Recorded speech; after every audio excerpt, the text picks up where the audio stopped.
Bonjour à tous et à toutes. Bienvenue à cette nouvelle leçon de l'École du sabbat, la leçon numéro 6. On va parler de relations familiales aujourd'hui. Je suis avec Yannick et Georges. Merci d'être là. On a une belle leçon cette semaine. Et si le Seigneur a inventé la famille, on va dire, il savait très bien qu'avec le péché, la famille allait avoir des défis. Il y a des promesses qui nous attendent pour bénir ces relations familiales-là. On va étudier ça ensemble ce matin. Est-ce que Yannick, tu voudrais nous introduire dans la prière, s'il te plaît? Bien sûr. Alors, prions. Merci, notre Dieu, notre Père, pour l'opportunité que nous avons de partager ta parole en cette belle journée d'été. Nous te remercions du fait que tu as des histoires en réserve pour nous, afin que nous puissions comprendre la dynamique de la famille, la dynamique du salut. On te demande que tu puisses nous inspirer par ton Saint-Esprit ce matin. Et c'est en Jésus que nous prions. Amen. Amen. Amen. Merci Yannick. Cette semaine, on parle, c'est ça, des relations familiales. Et on commençait directement à la leçon de dimanche et on nous parlait de famille dysfonctionnelle. Quand ça ne va pas à la maison. Alors, est-ce qu'il y a des familles parfaites? Hein? C'est une question qu'on pourrait poser aussi. Hein? Une famille parfaite, je pense que ça n'arrive pas souvent. La mienne n'est pas parfaite. La mienne n'est pas parfaite non plus. La vôtre, mais on connaît ces défis, je pense, qui reviennent dans tous les foyers. C'est une réalité. Et la beauté de la chose, c'est que la parole de Dieu a des conseils à nous donner, des solutions, des promesses. Oui. Et on va regarder ça. Et en particulier, le dysfonctionnement à la maison. Et dans la parole de Dieu, on trouve toutes sortes d'histoires. Hein? Vous prenez une histoire, puis vous prenez une famille, on va trouver un dysfonctionnement à quelque part. Et on nous suggérait cette semaine les patriarches. On nous parlait d'Abraham, on nous parlait d'Isaac, on nous parlait de Jacob. Et Abraham, on le sait, a eu Sarah comme épouse, une femme extraordinaire. Mais à un moment donné, cette femme extraordinaire-là avait un problème, elle n'était pas fertile. Et là, on connaît l'histoire. Il propose à son mari d'utiliser sa servante, qui tombe enceinte, qui a un enfant, Ismaël. Et elle, plus tard, selon la promesse de Dieu, qu'elle lui avait dit qu'elle allait avoir un enfant, l'enfant vient, Isaac. Et là, il y a de la tension qui commence, et même avant qu'Isaac vienne, entre les femmes et Abraham est au milieu de ça, qui a participé avec le plan. Il n'est peut-être pas moins coupable que Sarah ou Agar. Oui. Il a laissé la culture prendre la place de Dieu. Exactement. Le principe biblique, autrement dit. Et là, on voit encore une fois une famille qui devient très dysfonctionnelle. Des tensions, etc. Et ça, c'était la première. Donc, je voulais juste remarquer, Michael, que des fois, quand nous lisons cette histoire, on a la tendance à dire, mais regarde, Abraham, il était un homme de Dieu, il a du faim, pourquoi pas, nous n'avons pas le droit. Mais le propos de l'histoire, ce n'est pas nous donner une permission ou un mauvais examen. C'est nous dire combien de problèmes a eu Abraham à cause de cette mauvaise décision. Parce que ce n'était pas quelque chose approuvé par Dieu. Exactement. À chaque fois qu'on ne va pas dans le chemin que Dieu nous propose, tôt ou tard, les problèmes vont venir. Et Abraham en a eu les conséquences. Et suite à ça, on connaît l'histoire d'Isaac, qui a eu aussi ses enfants, Ésaü et Jacob. Et on sait de quelle façon ça s'est passé, la tension entre les deux frères. Un veut le droit d'aînesse, l'autre, il n'en a rien à faire, mais finalement, il a l'impression de se faire voler, mais il a été aussi trompé. Et ça continue les tensions. Oui, ça continue au travers des générations aussi. Là. Ça n'arrête pas à prendre la maturité. Non, on transmet ce problème-là à nos générations et ça l'empire en plus. Là. Ça prend de l'ampleur et on le voit très bien avec l'histoire d'Ésaü et Jacob parce qu'Ésaü, il voulait à un certain point dans sa vie tuer son frère. Si on prend un autre exemple, Adam et Ève. Adam ça allait jusqu'au meurtre. A vu Caïn tuer son frère Abel. Donc, des familles dysfonctionnelles, il y en a partout. On nous parlait aussi de Jacob. Là, je pense que c'est comme on dit, le jackpot. Là. On a à peu près tout là-dedans. On a adultère, on a inceste, on a, c'est ça, meurtre, viol, toutes sortes de choses épouvantables. Tu te dis, c'est dans les premières familles, c'est dans les patriarches et les 12, ça, là, on trouve ça incroyable. Mais on a parlé à l'école du sabbat à la leçon numéro 4, David. David et sa famille, c'était pas super pas non joli. plus. Il y a eu du meurtre, de la tromperie, de l'adultère. Tout est là, tout. Tout est là. Donc, si on part du début, comme je disais, Adam et Ève, c'était pas parfait. Noé, c'était pas parfait. Abraham, Lot, on a un cas d'inceste là. Le peuple dans le désert, c'était loin d'être parfait. On peut imaginer quel genre de famille dysfonctionnelle c'était parce qu'il était constamment dans la rébellion envers Dieu. Donc, qu'est-ce que ça peut donner comme famille? Parce que l'Église est composée des familles, non? Oui. Alors, si tous ces gens-là étaient en rébellion avec Dieu, on peut s'imaginer qu'est-ce que c'était sur le point de vue familial. Et à la période des juges, on vivait comme s'il n'y avait pas de Dieu. Alors, c'était pas le meilleur moment pour les familles. Les rois, la déportation, le retour de l'exil, on le voit avec Esdras et Néhémie. Qu'est-ce qui se passait à cette époque-là? C'était aussi très difficile. Dans l'ignorance de Dieu. Dans le temps de Jésus, on a vu qu'il y avait la loi, le corban, qui nous permettait de garder notre argent puis de laisser nos parents de côté parce que de notre vivant, on garde l'argent pour soi-disant glorifier Dieu. Puis quand on meurt, nos parents auront quelque chose. Mais le Seigneur nous dit, vous mettez de côté la loi de Dieu pour la tradition. Pour vos traditions à cette époque-là aussi, il y avait des problèmes de dysfonctionnement au niveau des familles. Et on continue avec l'apôtre Paul qui s'adresse aux Corinthiens. Il dit, écoutez, vous faites des choses que même les païens ne font pas. Ça n'a aucun sens. Dans vos familles, tu maries la femme de ton père. C'est quoi? Tu ne peux pas faire des choses pareilles. Et lorsqu'on lit le livre de l'Apocalypse, pour terminer, parce qu'on a commencé avec la Genèse, on termine avec l'Apocalypse, on voit l'histoire des 7 églises, on se dit, wow! À quel moment est-ce que l'Église a été vraiment une famille fonctionnelle? À chaque fois, le Seigneur avait des reproches à faire. Donc, c'est une réalité. Il ne faut pas s'étonner si aujourd'hui on a encore ces problèmes-là dans nos familles, mais on va lire un texte dans Hébreux 11, parce que surprenamment, on va lire les versets 17 à 22. Dieu a des choses extraordinaires à dire. Alors ici, on parle des grands de la foi. Au verset 17, ça dit ceci. « C'est par la foi qu'Abraham offrit Isaac lorsqu'il fumait à l'épreuve, et qu'il offrit son fils unique, lui qui avait reçu les promesses, et à qui il avait été dit, « En Isaac, tu auras une postérité appelée de ton nom. » Il pensait que Dieu est puissant, même pour ressusciter les morts.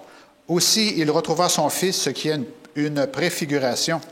C'est par la foi qu'Isaac bénit Jacob et Ésaü en vue des choses à venir.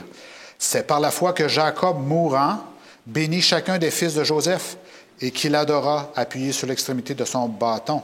Et verset 22. C'est par la foi que Joseph, mourant, fit mention de la sortie des fils d'Israël et qu'il donna des ordres au sujet de ses os. Merci. Donc là, on les a tous, là, Abraham, Isaac, Jacob. Et on n'a pas parlé de Joseph, mais Joseph aussi, là, si on parle de problèmes entre frères, l'histoire, on la connaît bien, de s'être fait vendre comme esclave. Ah, c'est des choses terribles, hein? Quand on y pense, on ne ferait même pas ça, nous, aujourd'hui, là, mais dans ce temps-là, là, c'était vraiment... Oui, c'était terrible comme, c'était vraiment cru comme expérience. Mais pourtant, le Seigneur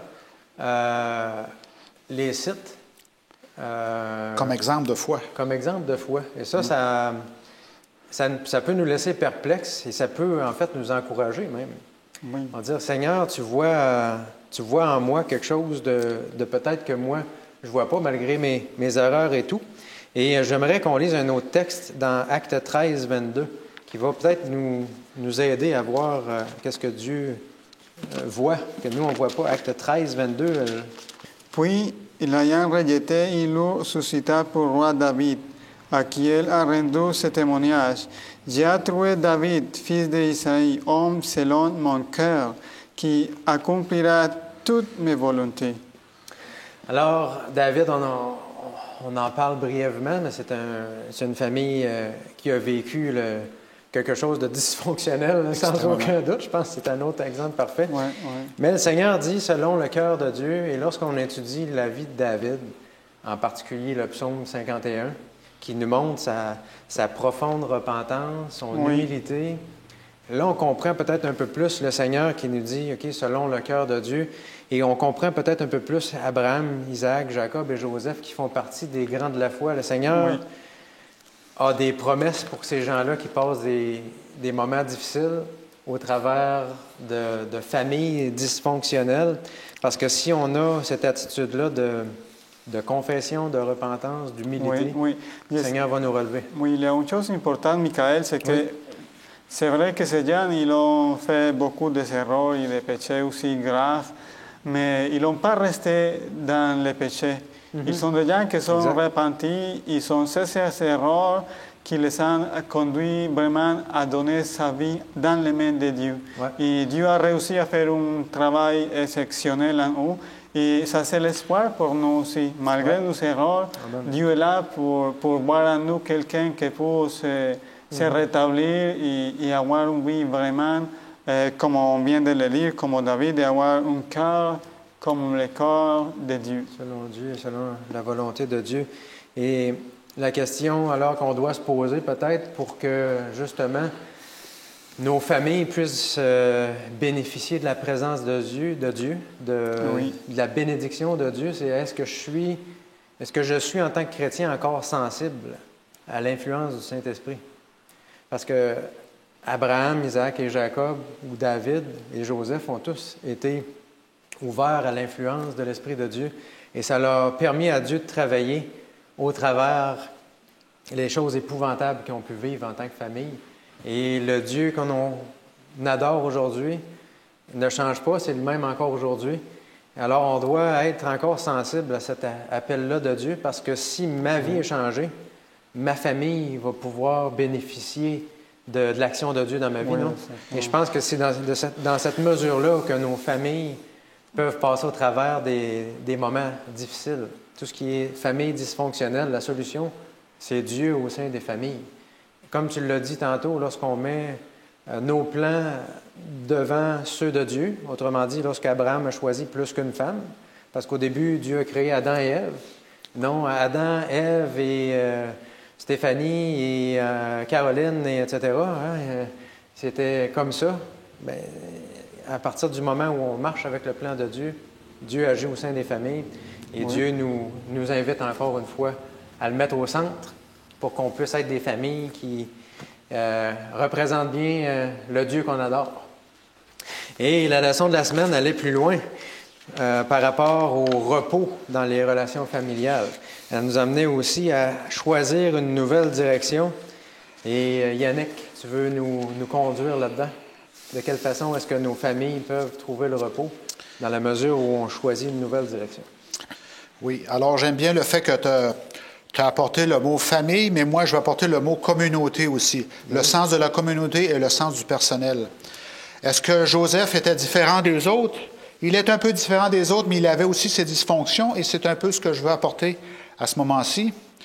Vous savez que si on va, Joseph était très proche de son père. Mais Jacob, vous savez, il n'était pas très sage parce qu'il est allé, première des choses, il avait 4 femmes. Ça a apporté beaucoup de dysfonction. Imaginez 4 femmes dans une cuisine. Ça devait être très, très difficile pour la moindre des choses. Et aussi, il est allé donner une robe de toutes les couleurs à son fils Joseph pour montrer qu'il était différent et qu'il était plus intelligent, il était plus avec Dieu, parce qu'il y a eu des visions, il y a eu des rêves éventuellement, et son père voulait mettre l'emphase sur le fait que ce fils-là était très spécial. Favoritisme. Alors ça, c'est un favoritisme flagrant, parce qu'il s'exposait à ses 11 frères, et ses 11 frères, qu'est-ce qu'ils voulaient de lui? Ils voulaient seulement le tuer, l'éliminer. Alors, quelle autre chose Joseph a dû faire face pour maturer? Parce que non pas on parle de communauté, on parle de famille, mais lui, il a dû être sorti de sa communauté, il a dû faire des choix aussi. Et comme Georges l'a dit, Joseph a été vendu par ses frères comme esclave éventuellement. Alors mettez-vous à la place de Joseph, comment ça a dû être difficile de se sentir rejeté à ce point-là de ses frères. Parce que quand on est esclave, on n'a plus aucun droit. Il a été vendu comme esclave à une autre culture qui était... c'était qui la culture qui était passée? Il était passé en chameau. Des Ismaélites, c'est ça. Et il a été revendu en Égypte à des serviteurs du Pharaon. Alors là, il a vraiment pris une débarque, comme on pourrait dire. Là. Oui. Alors là, il a dû se poser plein de questions. Là. D'où ce qui venait, ses rêves, c'est quoi sa robe, c'est quoi son père, c'est quoi le privilège qu'il avait donné. Alors il a dû aller du point de vue personnel et réfléchir à tout. Il y a eu le moment de réfléchir, on peut l'imaginer dans la caravane en train de s'éloigner. Ben oui, c'est quoi qui m'arrive au juste? Là? Voir, le Dieu vivant, le Dieu de notre communauté, le Dieu de mon père. Il est où? Qu'est-ce qui se passe? Tu sais? Ouais. Alors, il a dû se poser de profondes questions, mais on sait que les années ont passé, parce que là, il était en charge éventuellement d'une prison avec Potiphar, qui était le chef des gardes. Et là, on a une citation ici qui dit qu'est-ce que je vais faire? Et là, il a réfléchi beaucoup. Et alors là, il a dû se jeter, il a décidé de se jeter dans le Dieu de ses pères. Le Dieu vivant, autrement dit, le Dieu qui a donné ses rêves qu'un jour, il allait être un leader de sa communauté, qui allait apporter le soleil. Vous savez, il avait rêvé du soleil, la lune et les étoiles et tout ça. Là. C'était quelque chose de positif pour le futur, mais là, en prison, est-ce que tu vois ça? Tu ne vois pas ça, toutes ces choses-là? Là? Alors, il s'est accroché à cet espoir de ce Dieu vivant-là, et malgré la culture du pharaon égyptienne. Et ça a dû être difficile. Il a décidé de servir Dieu. Alors là, il y a eu un appel. L'appel est venu à un moment donné de servir Dieu de façon personnelle. Moi, je vais servir ce Dieu vivant-là. Et je crois, nous croyons ici qu'il a fait le bon choix. Ça vaut la peine de remarquer ça, Yannick. Prendre une décision personnelle, c'est important parce qu'on ne peut pas prendre des fois des décisions à niveau pour Dieu, à niveau de communauté. C'est plus des fois à niveau personnel. Et c'est ça que José a fait et on va voir en étudiant la leçon comment ça a vraiment aidé à José. Oui. Parce qu'on va se rendre compte aussi que les dysfonctions viennent souvent de la culture de la communauté, une fausse culture. Comme on parlait de Sarah là, qui a décidé, prends ma servante puis fais-lui un enfant puis on va continuer comme ça. Mais la culture n'était pas bonne, là, malgré le fait que c'était la bonne gang. Là, Abraham faisait partie, il se considérait comme la bonne gang, hein, la gang du Dieu vivant. Mais ce n'était pas la bonne chose à faire. Et il y a des versets que Deutéronome 4, 29, on ne les lira pas, mais c'est dans la Torah. Ça dit « Cherche Dieu de tout ton cœur et de toute ton âme ». Alors la Bible est très cohérente et très logique toujours, d'un couvert à l'autre. Hein? C'est un appel personnel. Même dans la Torah, ça dit « Cherche ton Dieu de tout ton cœur et de toute ton âme ». C'est bien répété ici. Ouais. La communauté est importante. La famille est importante, mais l'appel va aussi au niveau du cœur, personnellement. Oui. Plus tard, c'est en 1400 avant Jésus, Josué 24, Josué disait « Moi et ma maison, nous servirons l'Éternel ». C'est un appel qui est personnel et aussi avec sa maison, familiale ici. On va impliquer, comme tu disais, la communauté avec laquelle on... Oui. On a une influence de notre communauté. Ouais. Hein? 1 Chronique 16 était décrit des siècles plus tard. « Cherchez sa face », c'est un appel qui est donné au peuple d'Israël, de Juda. « Cherchez sa face ». Psaume 14, verset 2. Ça fait 3000 ans de ça. Psaume 14, verset 2 dit « Est-ce qu'il y a quelqu'un d'intelligent qui cherche Dieu? » Hein? L'appel est toujours personnel ici. Proverbe 8, avec Salomon. Il dit « Est-ce qu'il y a quelqu'un qui préfère l'instruction à l'or? » Hein? L'instruction de Dieu, n'est-ce pas? Des valeurs bibliques. Exact. Ésaïe, encore quelques siècles plus tard, « Cherchez l'Éternel pendant qu'il se trouve, invoquez-le tandis qu'il est prêt. » Et c'est un appel qui est encore personnel ici. Et dans l'histoire qu'on va continuer à expliquer, pour trouver le repos, Joseph a dû s'abandonner à ce Dieu vivant-là. Que je sois en prison avec des gens qui sont complètement dysfonctionnels, moi, je vais y aller by the book, par les lois de Dieu, et je vais faire ce que Dieu veut de moi. Et ça ne devait pas être facile, hein? Avec des prisonniers, là, on peut s'imaginer, là, c'était tout croche, la violence et la dysfonction est totale. Hein? Les prisons ont toujours été des prisons. Ouais. Et il a fait des miracles. Il a relevé une prison, on peut s'imaginer, avec l'aide des prisonniers, des gardes qui étaient alentour. Et Joseph a fait un travail exceptionnel en servant Dieu, hein? By the book. Il s'est distingué en prison de tous les gens qu'il y avait là, grâce à son Dieu. Alors, c'est l'appel qui est fait pour aujourd'hui. Choisir Dieu chaque moment, chaque jour. Et c'est ce que Joseph a fait quand il est sorti de prison, plus tard éventuellement, dans la maison de Potiphar. Il a continué à prospérer dans la maison de Potiphar en y allant by the book. Chaque moment, il a décidé de suivre Dieu selon ses lois, selon ses ordonnances. Merci Yannick. On voit dans cette journée-là, cette histoire-là, que c'est un choix personnel que Joseph a fait. Et c'est à partir de ce moment-là, on peut dire, de sa conversion. Un changement radical de sa vie que là, tout d'un coup, le Seigneur, là, s'est mis à l'utiliser d'une façon extraordinaire, puis il a pu accomplir le fameux rêve au travers des mains de Joseph. Parce que sa dysfonction, c'était l'arrogance à ce moment-là. « Hey, moi, je suis le fils élu. Mais là, il est devenu l'esclave, là, puis il était le dernier du dernier. Là, il a dû réfléchir. Là. Dieu est en train de justement toucher mon arrogance. Là. Qui suis-je ici? Là? Hein? C'est complètement le contraire. S'il faut que je travaille, que je ne suis pas reconnu, hein? Je suis l'hébreu, là, le sémitique, là-bas, le sémite, là, je suis rien. Là. Il détestait, les Égyptiens détestaient les sémites. Là. Alors, il était la personne la plus détestée et malgré tout, Dieu l'a laissé prospérer pour montrer qu'il voulait travailler au travers de lui. Oui. Merci au Seigneur qui a instruit Joseph. Comme j'ai entendu récemment, ça fait mal de fois se faire instruire. Mais c'est encore comme ça aujourd'hui, mais le Seigneur ne nous abandonne pas. Et pour les familles, Georges, en fait, on poursuit avec, je pense, un point important, c'est de savoir quelle valeur est-ce qu'on a. Les gens, ils doivent se poser cette question-là. Comment est-ce qu'on fait pour savoir qu'est-ce qu'on vaut si on ne regarde pas à Dieu? Oui, trouver une véritable valeur personnelle, aujourd'hui, c'est une chose difficile. Mais l'histoire de Joseph va nous donner un exemple et un défi personnel à chacun de nous pour cette génération aussi. Parce que de façon particulière, Joseph a dû vivre des épreuves que peut-être chacun de nous aujourd'hui était exposé à les savoir parce que lui était vendu comme esclave et effectivement, ça a été son destin, devenir un esclave.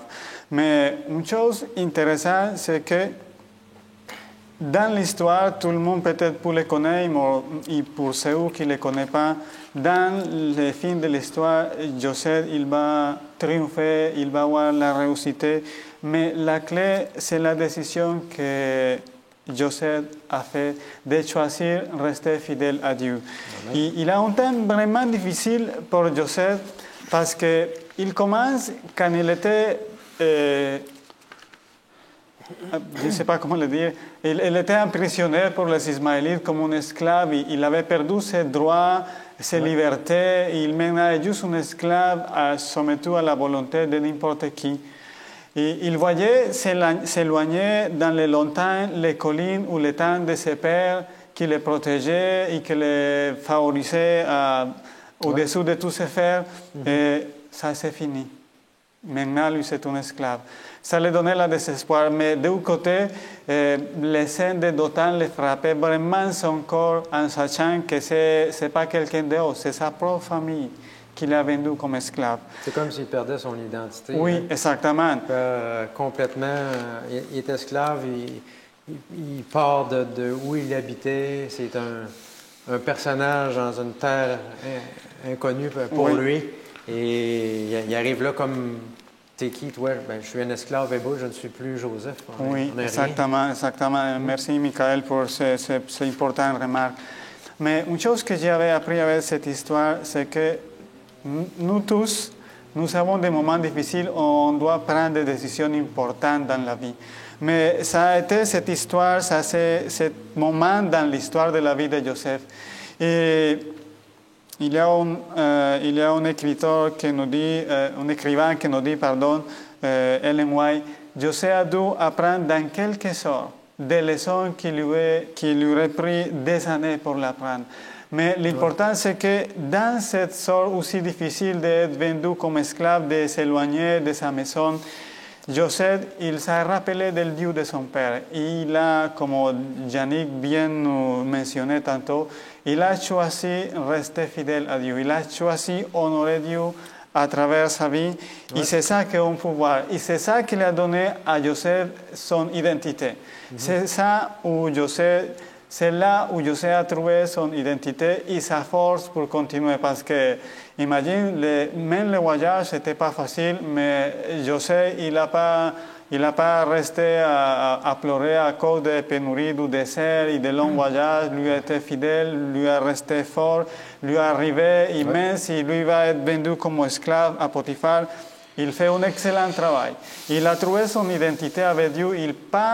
C'est une chose vraiment étonnante dans l'histoire de Joseph, c'est que même s'il était tout seul, il n'a pas perdu son identité grâce au défi personnel qu'il a fait de s'engager vers Dieu et de le servir de tout son cœur et de ne pas se laisser influencer par les mauvaises influences, idolâtres et toutes les choses bonnes mais mauvaises par rapport à la loi de Dieu qu'il pouvait trouver en Égypte. Non seulement son identité, Georges, mais sa valeur, n'est-ce pas? Oui, exactement. La valeur que Dieu personne, lui donne en tant qu'individu. Une seule personne est suffisante pour que le Seigneur sacrifie tout. Et Joseph a vu, je pense, en Dieu cet amour-là. Oui, exactement. Donc, on peut imaginer combien Joseph s'est accroché à cette vérité-là. Je voulais juste partager quelques versets juste pour juste pour dire que Dieu nous aime de telle façon qu'il nous voit tous de la même façon et on a une valeur importante pour Dieu. J'aime beaucoup Jean 15 qui dit « Je ne vous appelle plus serviteur, parce que le serviteur ne sait pas ce que fait son maître, mais je vous ai appelé ami, parce que je vous ai fait connaître tout ce que j'ai appris de mon Père. » Ça, c'est quelque chose de joli, de bon, que Dieu nous appelle. Les amis de Dieu. Les amis de Dieu. Ça c'est magnifique parce que quand tu es l'ami du président de n'importe quel pays, tu as des privilèges parce que tu es l'ami d'un président. Mais imagine-toi, Dieu nous appelle, nos amis, à tous, pareil. Et aussi, il y a de belles choses. J'aime bien aussi ce qu'on peut trouver dans Romains 8, 14, Michael, tu pourrais le lire pour nous? Oui, Romains 8, 14. C'est quelque chose de plus, on va aller un petit peu plus loin et on va voir de quelle façon c'est que Dieu nous appelle. Romains 8, 14, je lis avec la seconde 21. En effet, tous ceux qui sont conduits par l'Esprit sont fils de Dieu. Amen. Est-ce que je peux t'en donner un autre, Georges? Oui, bien sûr. Pour toi, personnellement. Oui, Jérémie 31, 3. De loin, l'Éternel s'est montré à moi. Je t'aime d'un amour éternel. C'est pourquoi je te conserve ma bonté. Amen. Bon, ça sont de belles promesses. Et c'est ça que nous pouvons dire à tous les téléspectateurs. Dieu t'aime. Tu as une valeur importante et unique pour Dieu. Laisse pas te tromper par les courants d'aujourd'hui qui nous dit que des fois, si nous avons des choses mauvaises dans nos caractères, que ça va être correct. Dieu a un plan différent pour nous. Et Dieu voulait faire de nous quelque chose plus de précieux et plus de plus valeur que ce que le monde est en train de faire, de nous néantir et de nous faire devenir rien et de prendre de mauvaises décisions. Dieu a un plan pour nous. Amen. Et ça, c'est un plan pour cette vie, mais c'est un plan aussi pour l'éternité. Amen. Je finirai ça avec la journée, mais s'il y a quelques remarques, on pourrait le faire. Est-ce que je peux lancer un caillou dans la mort? Vas-y. En fait, c'est à la fin de ta journée, Georges, ça dit « Il existe de nombreux groupes et individus qui nous disent de nous aimer tels que nous sommes et de nous accepter sans critique. Pourquoi s'agit-il vraiment d'une tromperie? Hein? La parole de Dieu nous dit, entre autres, vas-y, si tu veux y aller. J'ai juste une idée, c'est que, est-ce que Joseph serait devenu le numéro 2 dans le gouvernement de l'Égypte s'il avait décidé de plaire, je vais prendre un dieu égyptien, je vais faire ci, dans le fond de sa prison, hein? Non, il a décidé de servir Dieu et sa loi, complètement. Oui, et Dieu, comme tu viens de dire, l'Esprit de Dieu l'a suivi. L'Esprit de Dieu l'a suivi, et il y a des miracles qui se sont accomplis, là. Joseph n'est pas venu du numéro 2 par lui-même. Là. Exact. Il y a des choses extraordinaires qui sont arrivées, des miracles de Dieu. Et c'est ça la différence entre pas servir Dieu et servir Dieu. C'est que Dieu va te placer, c'est lui qui te décide de te placer là, et là, sois ma lumière avec mes exigences, tout ça, je te connais, tu es mon fils, va là, et la lumière va luire. Oui, merci beaucoup, Yannick, pour cette remarque. C'est une chose que Ça vaut la peine vraiment la laisser clair pour tous les auditeurs. C'est que des fois, ce n'est pas facile d'être différent à les autres. Ce n'est pas facile aujourd'hui de dire « je suis chrétien, je crois en Dieu ». Mais l'histoire de Joseph nous donne un exemple extraordinaire. C'est la clé de la réussite de Joseph, c'est que lui a resté fidèle à Dieu. Et comme tu viens de le dire, ce n'est pas par ses forces que lui a devenu le 12e dans le royaume égyptien.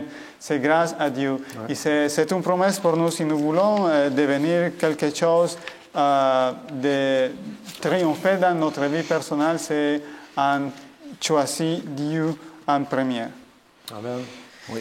Et peut-être pour clore cette journée-là, notre valeur finalement ne vient pas de ce que le monde pense ou ce que les autres peuvent dire de nous. Oui. C'est ce que Dieu nous a dit. Et Dieu nous dit, je t'aime d'un amour éternel. Ce n'est pas un amour du monde qui change, qui est passager, qui est conditionnel. C'est un amour qui ne cesse jamais. Et je pense qu'on a tous besoin en tant qu'être humain d'être aimé, mais particulièrement justement de l'amour de Dieu.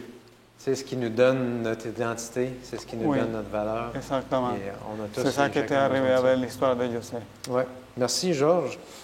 Et pour continuer, aller plus loin, on nous parle aussi des relations selon Dieu. Parce que dans toute chose, je pense qu'on peut faire les choses un peu à notre façon. Mm-hmm. Mais le Seigneur a un plan de match. Oui, oui.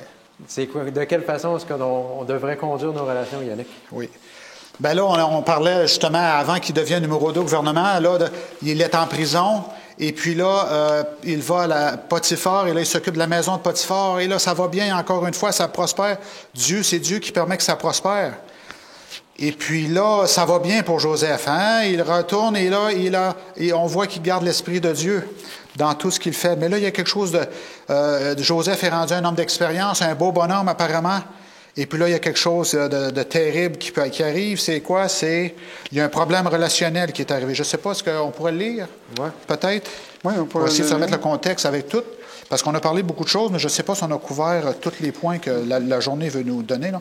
Genèse 39, versets 7 à 10. Après cette chose, il arriva que la femme de son maître porta les yeux sur Joseph et dit, « Couche avec moi. » Il refusa et dit à la femme de son maître, « Voici, mon maître ne prend avec moi connaissance de rien dans la maison, et il a remis entre mes mains tout ce qui lui appartient. Il n'est pas plus grand que moi dans cette maison, et il n'a m'a rien interdit, excepté toi, parce que tu es sa femme. Comment ferais-je aussi grand mal et pécherais-je contre Dieu? » Qu'elle parlait tous les jours à Joseph, il refusa de coucher après d'elle et d'être avec elle. Alors, on peut voir, merci beaucoup, Georges, on peut voir la maturité de Joseph ici. C'est plus le petit jeune là, arrogant là, avec son manteau de toutes les couleurs qu'il veut montrer. Il a appris la leçon à la dure, et là, maintenant, il dit non. Au niveau professionnel, au niveau spirituel, ce serait péché contre tout le monde, et puis moi, je peux pas m'en aller dans cette galère-là.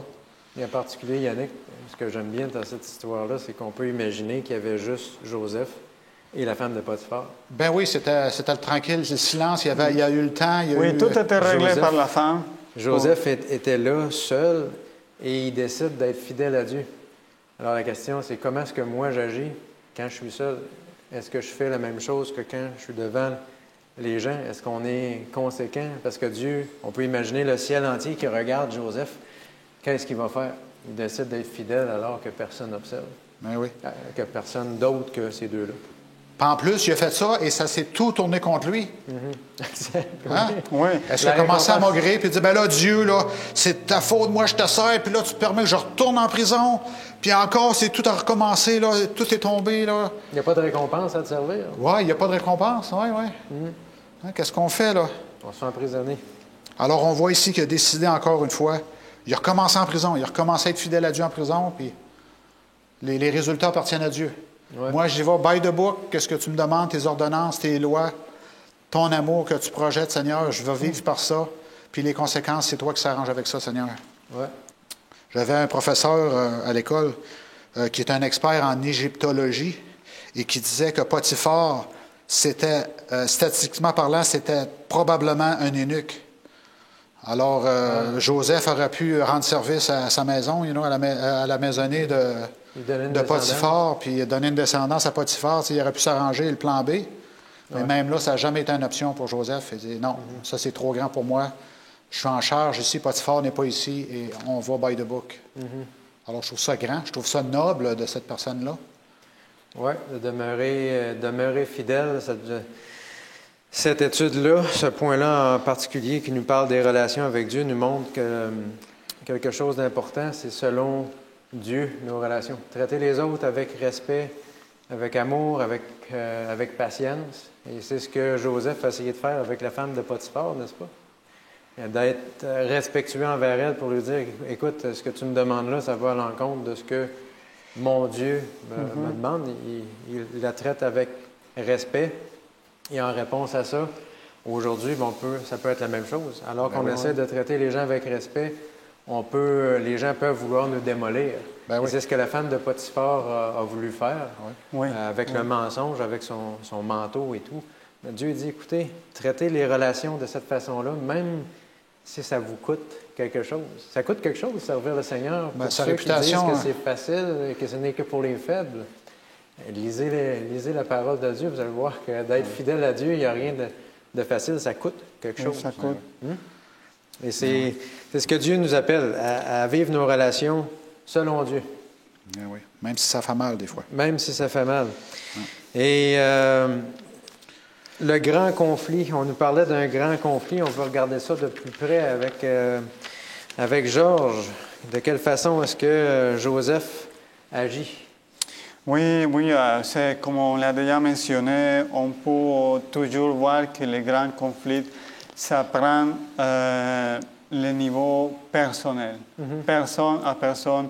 Et on peut voir comment l'ennemi, il va faire tout le possible pour nous faire mal et pour nous essayer de devenir infidèles à Dieu. C'est ça qui est arrivé dans la vie de Joseph, parce que Joseph était pendant 10 ans à la maison de Potiphar, il lui était fidèle. Et même à cause de la confiance, à cause de tous les privilèges, Satan a essayé ces bénédictions et ces privilèges, les prendre pour devenir un piège pour Joseph et pour le faire être infidèle à Dieu. Mais Joseph est resté fidèle à Dieu. Juste pour revenir un petit peu en arrière de ce que Yannick nous a dit, c'est que pour Joseph était clair. Il savait que si il acceptait l'offre de la femme à Potiphar, il va avoir des honneurs, des privilèges, et les choses, il va continuer à se bien passer, mais devant les hommes, pas devant Dieu. Et Joseph, même si il sachait consciemment qu'il pouvait trouver la mort, il a choisi de rester fidèle à Dieu. Conséquence, Joseph est en prison. Il était emprisonné et son traitement n'était pas facile parce que ce n'est pas quelqu'un de la rue qui l'a envoyé à prison, c'est un officier de Pharaon. Ça veut dire que s'il a offensé un officier de Pharaon, c'est une offense au pays, c'est une offense aux nations. Ça veut dire que les gens, les geôliers, ils vont les traiter avec ce que Joseph mérite, parce que tu as fait une offense. En fait, il méritait la mort. Oui, exactement. Sa sentence de ne pas être tué nous laisse croire que Potiphar connaissait sa femme un peu.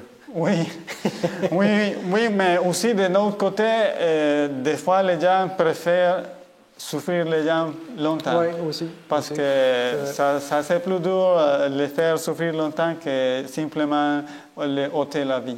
La main de Dieu était sur Joseph en bout de ligne. Hein. Exactement. Mais Dieu est au contrôle, c'est ça qu'on peut dire. Et dans les conflits personnels de l'histoire de Joseph, on peut voir que c'est Dieu qui était au contrôle. Amen. Et Joseph, son caractère, il n'était pas caché à prison. Il a devenu quelqu'un d'important aussi à la prison, autant que tous les prisonniers sont confiés à sa responsabilité. Et lui les servait. Joseph était quelqu'un qui aimait aider les gens tout le temps. Et il a continué à le faire. Il lui a continué à faire un bon travail. il veut continuer à s'inquiéter aux petits détails. Autant qu'il a eu 2 prisonniers qui ont venu à la prison quelques jours. Il les connaissait un petit peu. Un matin, il voit que ces gens étaient tristes. Et ces gens sont officiers de Pharaon. Et il les a dit, c'est quoi que vous inquiète ce matin? Vous êtes triste. Et il s'est mis à raconter la situation. Il avait des rêves. Et José a dit, c'est à Dieu qu'appartiennent les interprétations des hommes. Et cette situation d'un petit détail de Joseph être attentif aux besoins des autres et de s'en occuper des autres. Joseph jamais a resté enfermé en soi-même, en la autocompassion, en dire pourquoi je suis là, je tombé en dépression, je ne vais rien faire. Non, Joseph, tout le temps était actif, il travaillait, j'imagine, il nettoyait, il faisait des choses, il servait les autres, il demandait toujours la force à Dieu pour toujours faire le mieux et pour apprendre ce que lui pouvait apprendre aussi à chaque jour. C'est un exemple pour nous aussi. Mais aussi, Joseph fait de sa part ce qu'il pouvait. Il a demandé l'aide à un de ses messieurs pour parler à Pharaon de sa situation parce que lui était innocent. Il était innocent pour être vendu comme esclave, mais il était innocent aussi pour être en prison. Il n'a rien fait. Mais Joseph a laissé toujours les choses dans la main de Dieu. Et malgré que la déception de l'ingratitude de quelqu'un qui l'a aidé, qui lui a donné de bons messages, Joseph a continué à avoir confiance en Dieu. Joseph a continué à être quelqu'un qui dépend complètement de Dieu.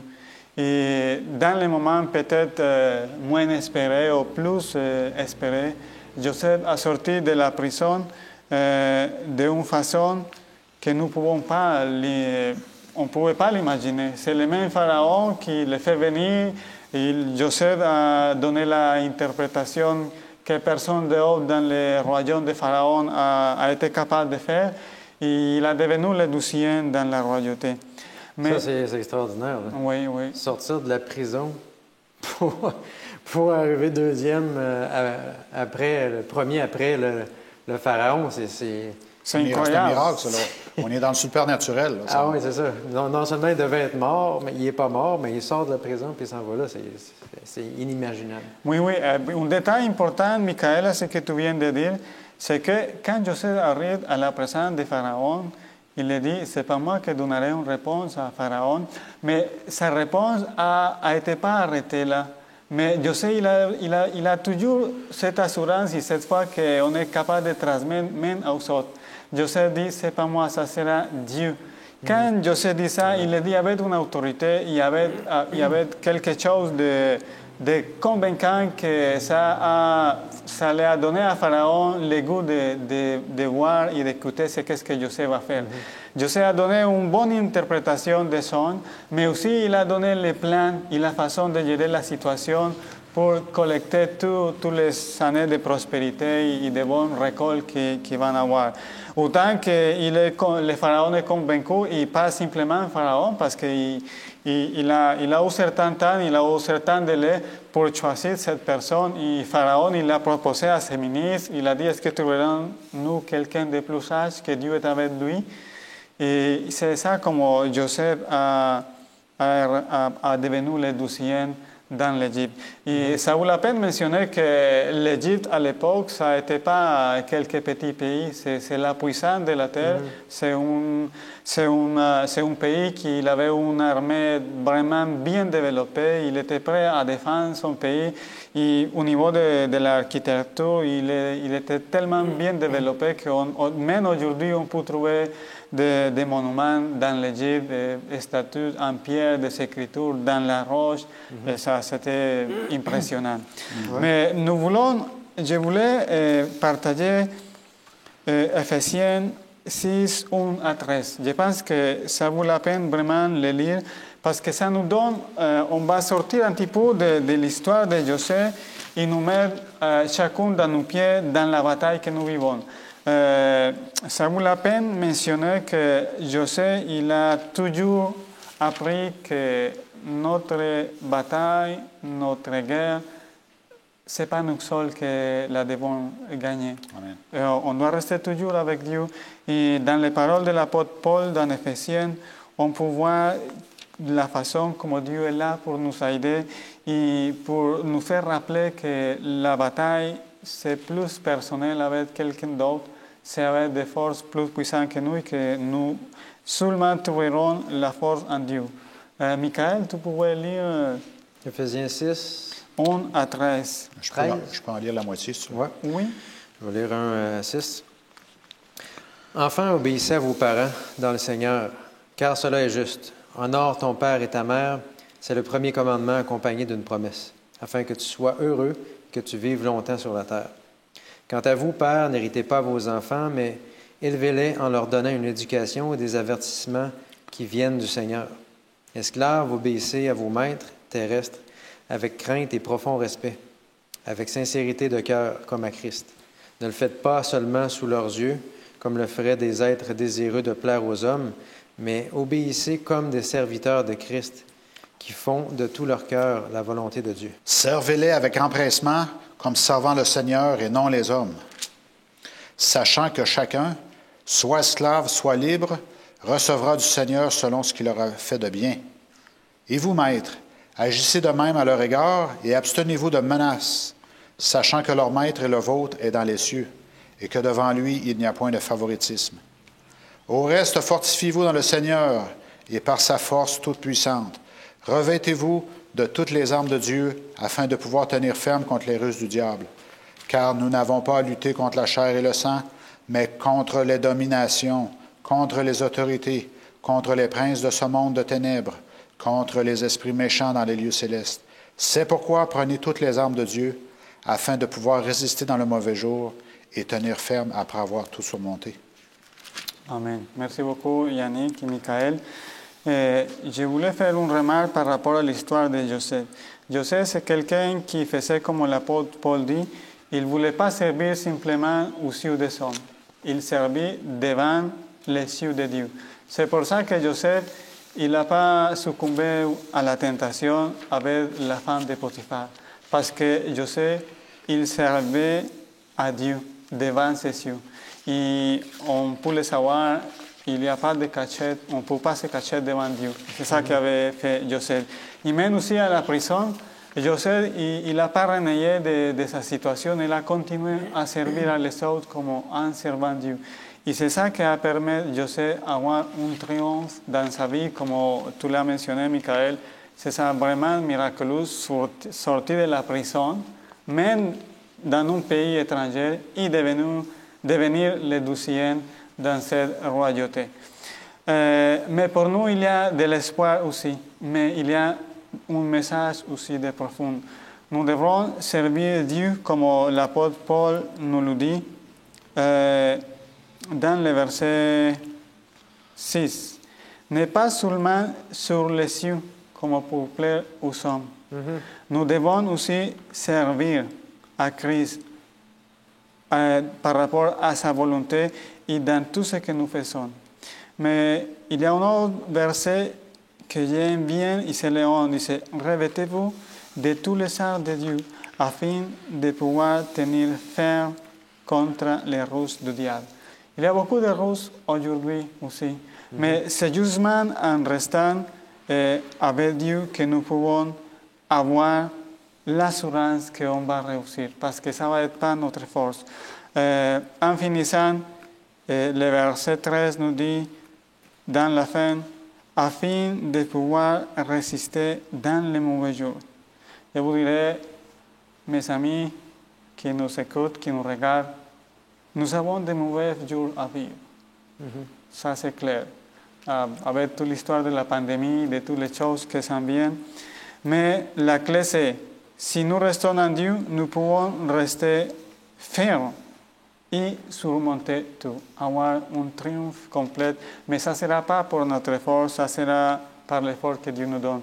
L'histoire de Joseph nous donne un exemple et nous donne aussi l'espoir. Dieu est au contrôle et Dieu va nous donner la victoire. Accrochons avec foi et avec intérêt avec Dieu et Dieu va nous donner la victoire. Pas simplement ici sur cette vie, sur cette terre, mais aussi pendant l'éternité. Merci, Georges. En fait, l'histoire de Joseph nous apprend beaucoup de choses. Et ce que je retiens en tout ça, c'est, comme tu l'as mentionné, ces batailles-là ne sont pas les nôtres. Le Seigneur combat à notre place. Il nous invite à porter l'armure et à collaborer avec lui. Il est au contrôle. Et le Seigneur va remporter cette victoire-là pour nous, parce qu'il l'a déjà remportée, qu'il nous dit. La victoire est déjà remportée. Donc, il faut simplement le laisser aller là-dedans et prendre ce qui est sur notre contrôle, sur notre pouvoir. Quand tu es en prison, tu es pas mal limité, hein? Oui. Mais le Seigneur nous dit, regarde, fais ce que tu peux faire, fais ce qui est sous ta main et je m'occupe du reste. C'est incroyable. C'est incroyable. Le Seigneur peut faire des merveilles. Et la leçon de la semaine nous montre qu'on revient rapidement, notre vraie valeur réside en Dieu, en son amour pour nous, au sacrifice qu'il a voulu faire pour qu'on puisse être sauvés. C'est extraordinaire, c'est un amour éternel. Et Dieu nous invite à gérer nos relations à sa façon. Oui. Et en gérant ces relations à sa façon, en sachant quelle valeur on a, notre vie va être transformée et nos foyers vont être bénis. Et ça va certainement contribuer à changer nos foyers dysfonctionnels en des foyers qui ressemblent peut-être au ciel davantage. Hein? Oui, oui, c'est extraordinaire ce que Dieu veut faire. Et Dieu est avec nous dans toute cette gestion-là. Il nous fortifie, il nous transforme, il nous accompagne dans ce processus-là. Amen. Et c'est une promesse pour chacun d'entre nous, pour ceux qui écoutez aussi. Si vous avez une famille dysfonctionnelle, vous connaissez une famille dysfonctionnelle, sachez que l'Éternel a des choses extraordinaires à faire. Il l'a fait pour David, il l'a fait pour Joseph, pour Jacob, Abraham et tous les autres. Il peut le faire avec nous, avec vous. Confions-nous en Dieu, continuons à le servir même lorsqu'il n'y a personne qui regarde et voyons de quelle façon Dieu va agir pour nous. En terminant, Georges, est-ce que tu veux nous conduire dans la prière? Oui, prions. Seigneur, notre Dieu, notre Père Céleste, nous te remercions par cette histoire de Joseph, qu'on peut voir que la fidélité, c'est possible avec toi, avec ta grâce et avec les pouvoirs que tu peux nous donner pour vaincre la tentation. Mais si des fois être obéissant, comme dans l'histoire de Joseph, ça peut devenir des conséquences négatives dans nos vies, finalement, tu as un plan pour nous plus que nous pouvons imaginer. Amen. Merci Seigneur parce que tu as un plan aussi pour chacun de nous et pour chacun de eux aussi qui écouteront cette émission. S'il te plaît, bénis-les, aide-les dans les défis de sa vie, dans les défis de son foyer ou de sa vie personnelle et aide-nous à avoir confiance en toi. C'est juste toi qui vas nous donner la victoire. On n'est pas seul dans la vie, on n'est pas seul dans nos problèmes. Nous avons un Dieu, nous avons un Père Céleste qui nous aime et qui voulait nous aider et qui voulait nous épargner des conséquences terribles de la mort éternelle. Nous te prions tout ça dans le nom de Jésus. Amen. Amen. Merci et à la prochaine.